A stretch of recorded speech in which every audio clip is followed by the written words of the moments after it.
Ce livret, c'est la trajectoire de mon frère Arnaud sur 15 années, partant sur la sortie de prison des Baumettes à Marseille jusqu'au lieu où il a décidé de s'installer en Amérique du Sud. Et au travers de ça, de son désir d'être libre, selon sa propre définition de la liberté. Au point de départ, c'est un besoin de faire du cinéma avec lui. Et donc, je pense d'une croyance de ma part de se dire qu'il y avait des possibilités de changer les choses en fabriquant un film, de se donner plus de force, plus de courage. Le film ne fonctionnait qu'à condition qu'on soit en huis clos, lui et moi. Et comme c'est du cinéma documentaire, il y avait quand même le besoin d'avoir un personnage autre, et que du coup c'était sur notre relation. Et après c'est le montage qui est venu un peu raconter cette relation. Mais ma place c'était nécessaire du fait qu'il y ait une absence d'autres personnages. J'ai pas l'impression de faire non plus un cinéma qui ne parle qu'à moi ou que de moi. En tout cas, c'était des matériaux dans lesquels j'étais suffisamment à l'aise pour aller m'y investir en travaillant. Et pour ma grand-mère et pour mon frère, deux personnes que j'aime énormément, donc qui m'ont permis de m'investir dans des histoires auprès d'eux. Et parce qu'ils le voulaient bien aussi. Faut s'aimer mutuellement pour laisser la caméra entre nous.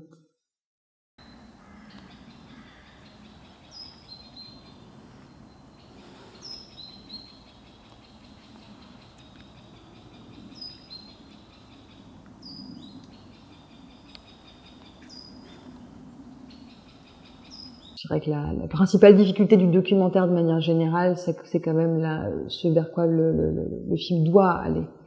Et c'est le dessin de la fin qui était la chose la plus écrite, en fait. Et c'est quand même Arnaud qui, du coup, l'avait préécrite.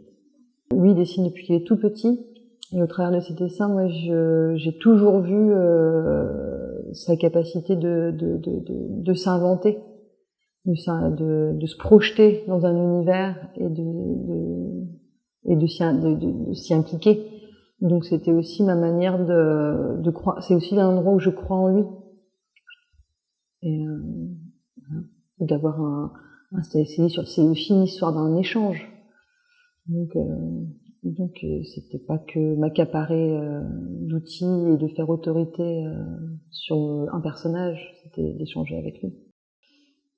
En réalité, quoi qu'on en pense moralement, en réalité, on est en train de s'amuser.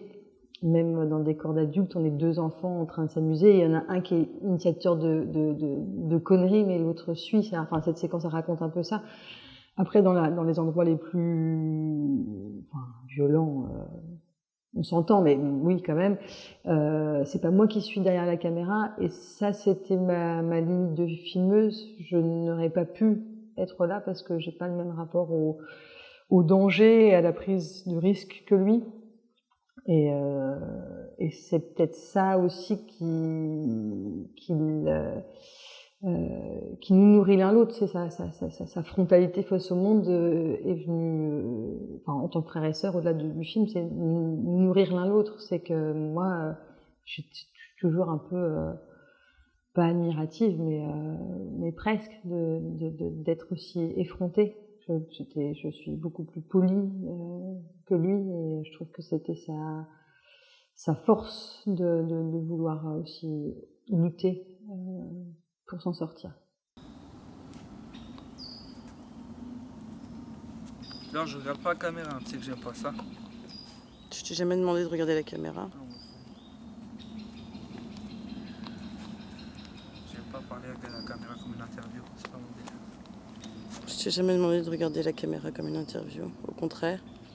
Ah ouais, j'en ai quand même quelques-unes, et pas que du documentaire d'ailleurs, mais En documentaire d'un cinéaste belge, il y a Gigi, Monica et Bianca de Benoît Dervaux.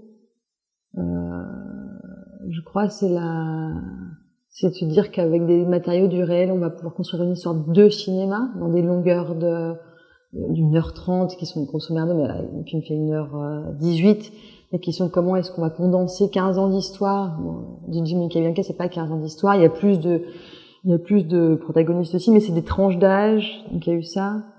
Qu'est-ce qu'il y a? Il y a comment il s'appelle? Nicolas Roeg, Walkabout.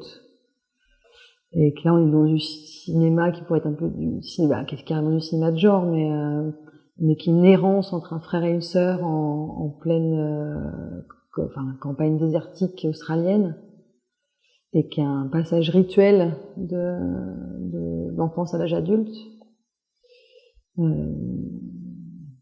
Il y a toujours en documentaire, il y a Vitaly Kineskine, Nous les enfants du XXe siècle, où sa brutalité par rapport à des enfants qui sont à la rue vient un peu raconter à quel point ça sert à rien d'être complaisant avec des personnages qui sont dans une forme de misère, soit économique ou sociale. Il y a un truc de s'élever à tout prix. T'en veux d'autres?